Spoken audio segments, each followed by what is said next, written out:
All right. Now, we're going to find the inverse of a 2 by 2 right now. Got it all set up here for you. Got the determinant formula all laid out. The inverse formula right there. That's D and then negative B, negative C, and A. We're going to find the inverse. So we have to use this formula right here. But first we find the determinant. All right, so let's put that in some funky color. So we're going to basically do this minus that. That's kind of how I look at it. So it's 1 times 4 minus 2 times 3. Now, I'm not going to skip any steps for this example for obvious reasons, but this would be 4 minus 6, which is negative 2. I'll put a little circle around that. That is equal to the determinant. Determinant. And that's part of this inverse formula. Okay? And there is a special little warning, and I'll go into this later, but if the determinant equals 0, so if that would have came out to be 0 right there, this thing wouldn't have an inverse because that would be 1 over 0, which is undefined. So you can't do that. So the determinant's negative 2, and now I'm going to plug in negative 2 right there. All right, so we got 1 over negative 2. So that's 1 over the determinant. I'm plugging stuff into this. And that's going to be multiplied by a giant matrix here. D, negative B, negative C, A over here. D, negative B, negative C, A. These positions here is A, B, C, D. And the trick that I always use is these two numbers get flip-flopped. So instead of 1 here and 4 here, it's 4 here and 1 here. That's pretty simple. The other two numbers, you just change the signs of. So 2 becomes negative 2, 3 becomes negative 3. Everything is set up, and then I ask you, what do you think you have to do with this? Well, that's multiply.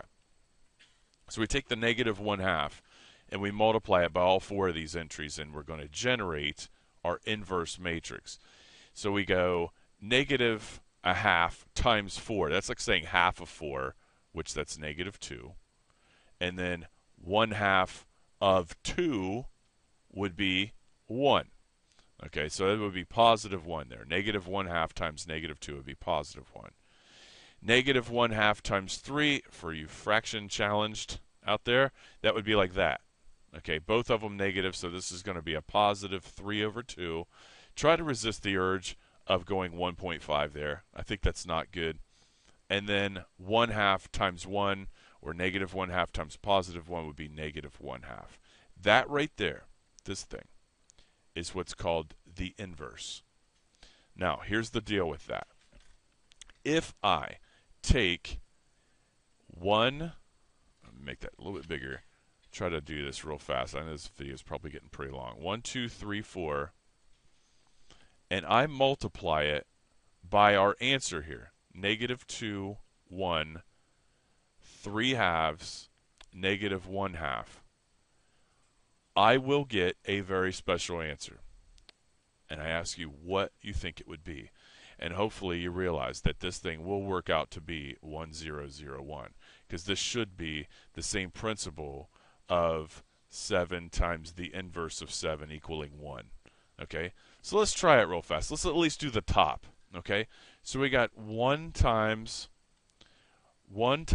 negative 2, that's negative 2. Just reviewing some multiplication too, which is always good. 2 times 3/2, that's going to be like this. The 2's are going to cancel, and that's going to leave me plus 3. Negative 2 plus 3, because 2 times that's 3. That's going to equal 1. Now, if we do the next one right, and this entry right there, we should get 0 for an answer.